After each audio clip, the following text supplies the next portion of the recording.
Welcome to the Torahbirthing podcast. Hey, my name is Batya Khan. I'm a Rebbetzin, doula, and childbirth educator.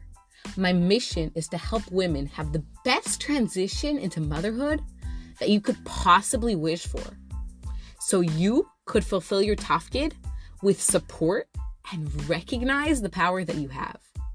The Torah is the guidebook for our lives. It's the best mindset work that you could possibly do. Are you familiar with it?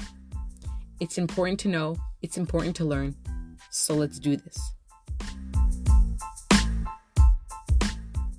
Do you ever feel like you're doing everything wrong and everyone's doing life better than you? Do you ever feel like there's an ideal picture of what a woman should be, how a wife and a mother should act? And do you ever feel like you don't fit it? This week, we're building the Mishkan. Here's what I mean.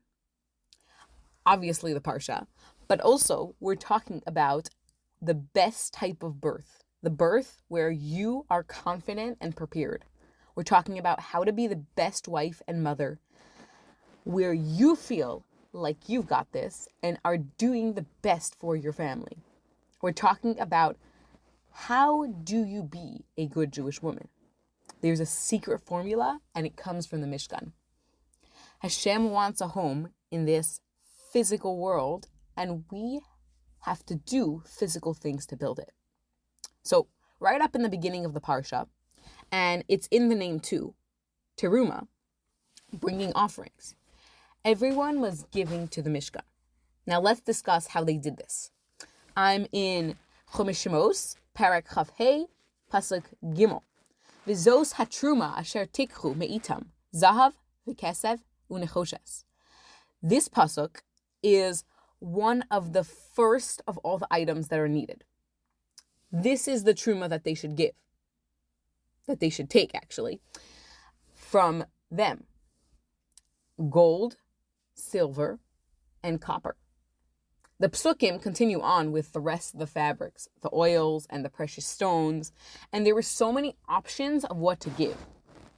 But there were two aspects of giving. So let's see this in Rashi. Zahav v'kesev u'nechoshes, the Dibur HaMaskil, the words that are starting Rashi. Kulam ba'u b'nedava. Everyone came and gave voluntarily. Ish mashe nadvo libo. Each person gave whatever he felt like giving. Chutz min hakesef, besides for when it came to giving silver. Sheba b'shava, that was given equally. Machatzis hashekel lechal echad. Each person was giving half a shekel.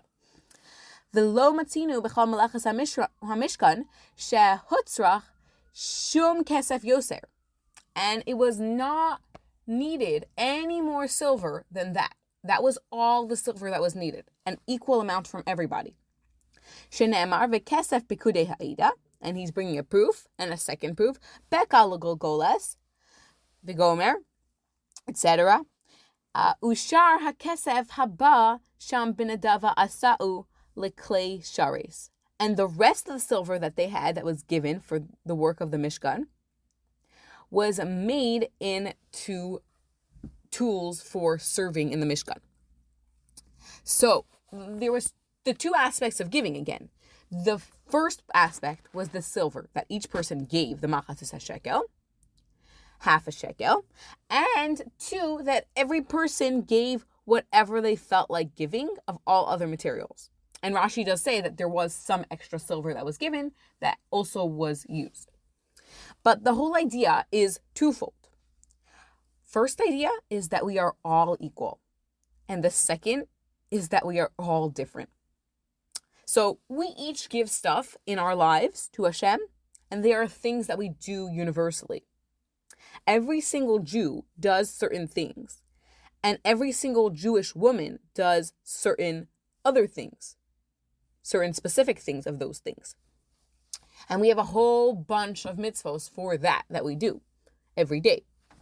But what about the things that are less obvious? That's what we're talking about here. So makeup is beautiful, and it's a staple for so many women. It makes them feel beautiful. But not all of us are like this. And there's no mitzvah to wear makeup or not to wear makeup. Jewish women are beautiful either way. And there's a mitzvah of Oneg Shabbos.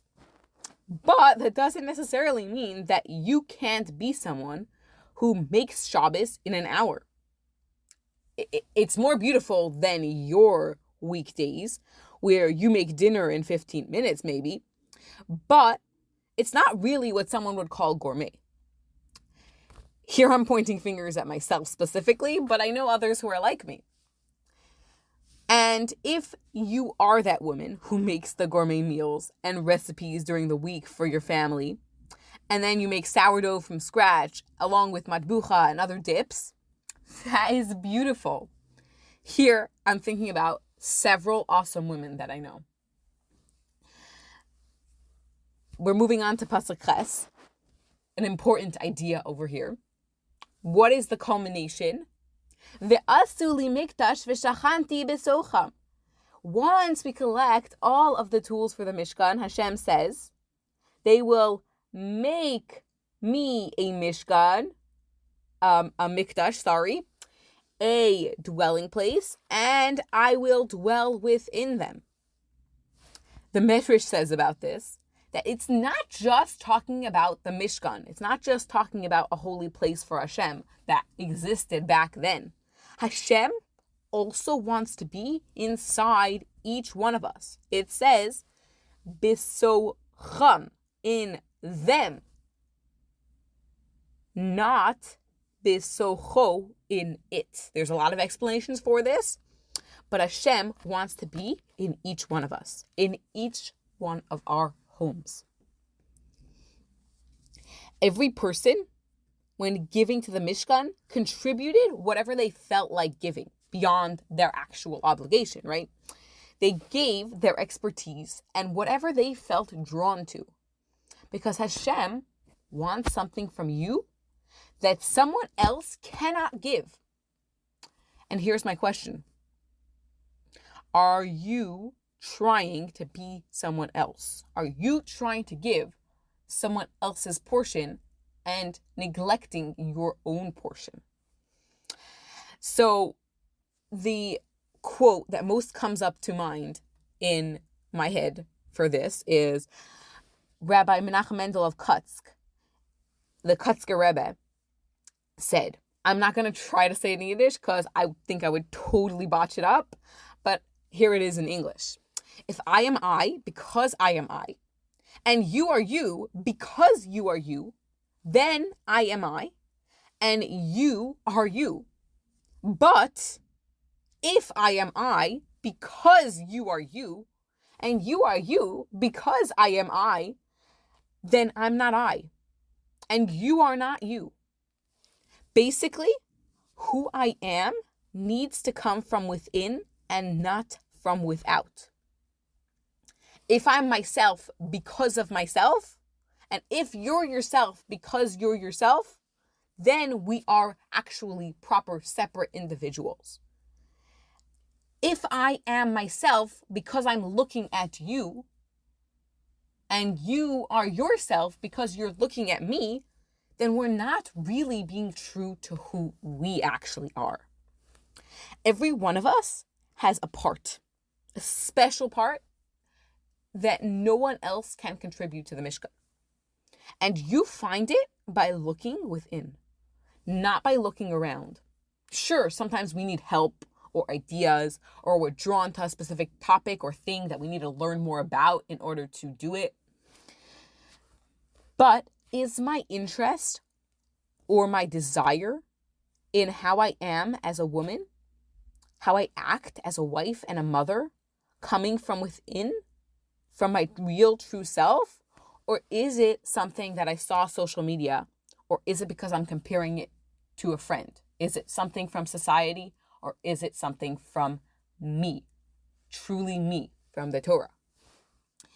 It's hard to know with so much stuff and information getting thrown at us all the time. We're bombarded by it, honestly. Sometimes we try to put ourselves in boxes. but we're way beyond boxes.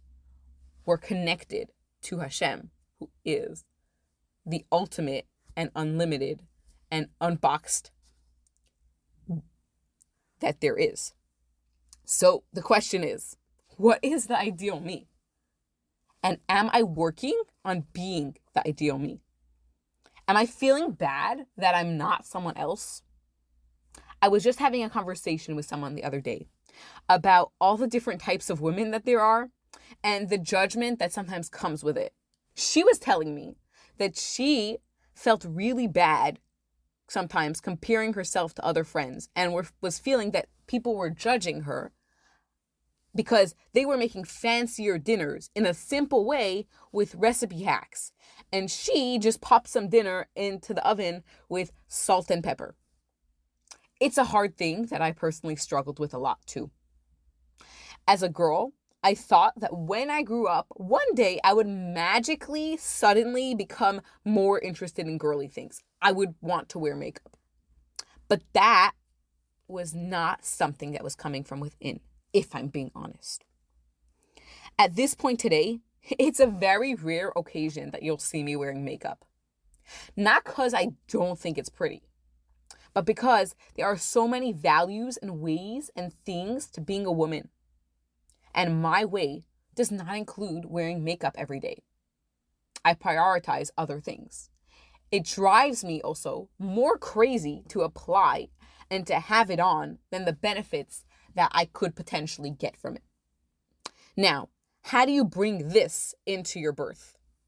Honestly, there are so many choices. Birth locations, birth options, and it can be so overwhelming when everyone is piling all their advice onto you. It's super important to turn inward and decide what it is that you want. A client was asking me about birth trauma. Some women were telling her that natural birth causes it, actually.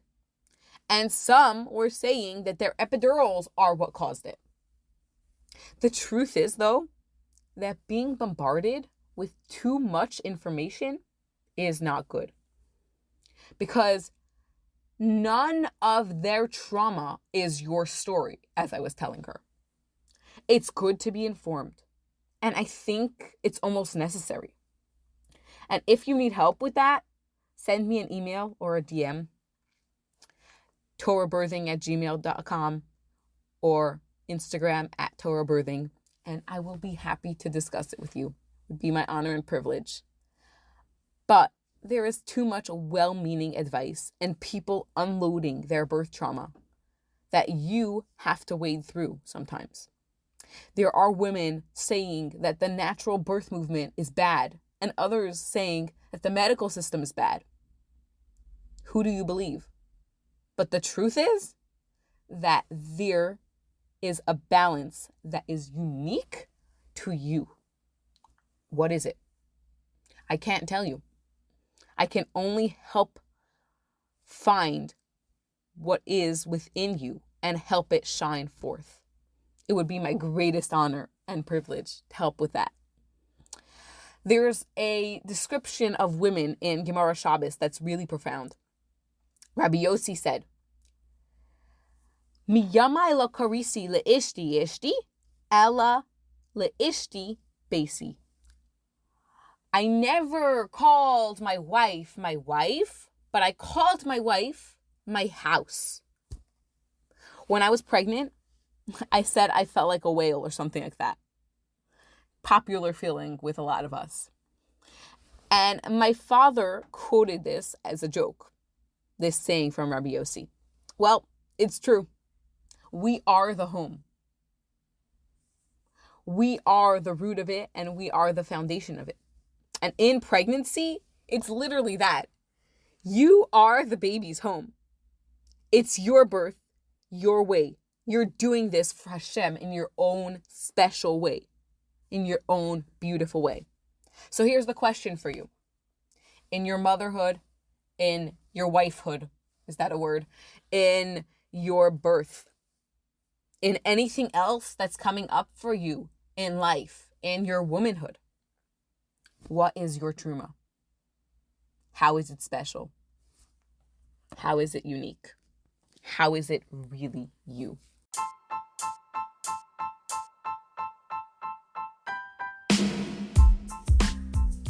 I would love to hear what you think. Message me on Instagram at Torahbirthing or send me an email, torahbirthing@gmail.com.